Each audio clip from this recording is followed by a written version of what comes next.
ನಮಸ್ಕಾರ. ಅಮಾವಾಸ್ಯೆ ಎಂದರೆ ಚಂದ್ರನ ಶೂನ್ಯ ಸ್ಥಿತಿ. ಅಮಾವಾಸ್ಯೆಯ ನಂತರದ 15 ದಿನಗಳನ್ನು ಶುಕ್ಲ ಪಕ್ಷ ಎಂದು ಕರೆಯುತ್ತಾರೆ.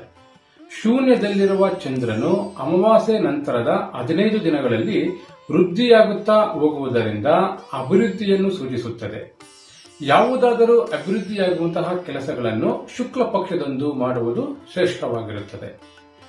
ಅಮಾವಾಸ್ಯೆ ನಂತರದಲ್ಲಿ ಮಾಡುವಂತಹ ಯಾವುದೇ ಕೆಲಸಗಳು ವೃದ್ಧಿಯಾಗುತ್ತವೆ.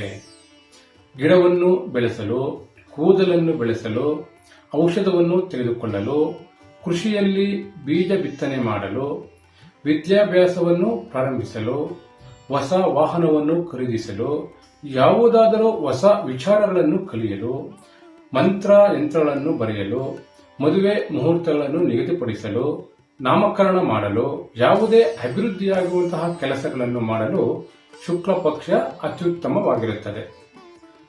ಇನ್ನು ಹುಣ್ಣಿಮೆ ಎಂದರೆ ಪೂರ್ಣದಿಂದ ಶೂನ್ಯತೆ. ಹುಣ್ಣಿಮೆ ಎಂದರೆ ಪೂರ್ಣಚಂದ್ರ, ಅಮಾವಾಸ್ಯೆ ಎಂದರೆ ಶೂನ್ಯತೆ.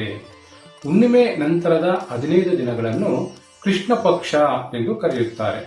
ಈ ಕೃಷ್ಣ ಪಕ್ಷದಲ್ಲಿ ಶುರು ಮಾಡುವಂತಹ ಯಾವುದೇ ಕಾರ್ಯಗಳು ಕ್ಷೀಣಿಸುತ್ತಾ ಹೋಗುತ್ತವೆ.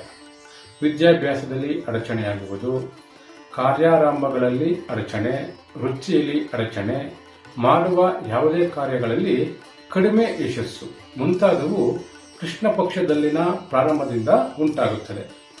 ಹುಣ್ಣಿಮೆಯೆಂದು ವ್ಯಸನಗಳನ್ನು ಬಿಡುವಂತಹ ಸಂಕಲ್ಪ ಮಾಡುವುದು, ಆರೋಗ್ಯಕ್ಕಾಗಿ ಮಾಡುವಂತಹ ಉಪವಾಸ, ಕೆಟ್ಟ ಚಟಗಳನ್ನು ಬಿಡಲು, ತೂಕವನ್ನು ಇಳಿಸಲು ಮಾಡುವಂತಹ ವ್ಯಾಯಾಮವನ್ನು ಶುರು ಮಾಡಲು ಈ ಹುಣ್ಣಿಮೆ ನಂತರದ ಕೃಷ್ಣ ಪಕ್ಷ ಅನುಕೂಲಕರವಾಗಿರುತ್ತದೆ.